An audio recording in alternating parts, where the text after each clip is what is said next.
తల్లిని తండ్రిని మనం ఎందుకు ప్రథమంగా గౌరవించాలి అంటే, వారు ఇంకేం చేయక్కల్లా, మానవ జన్మనిచ్చారు, అదొక్కటి చాలు. లేకపోతే భూమి మీద పడేవాళ్ళమే కాదు మనం, అది చాలు, ఇంకేం అక్కల్లా.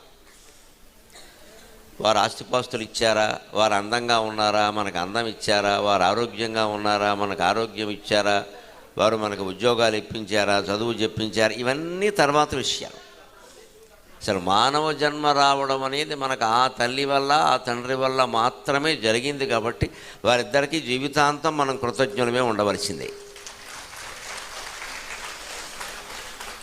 ఎన్నింటిని సాధించడానికి మానవ జన్మ ఉపయోగపడుతుందో, ఇతర జీవులు వేటికి ఆ అవకాశాలు ఎలా లేవో కేవలం మానవుడికి మాత్రమే ఉన్నాయో ఇవాళ కర్మ సిద్ధాంతం ప్రవచనం ద్వారా మనం రుజువు చేసుకోబోతున్నాం.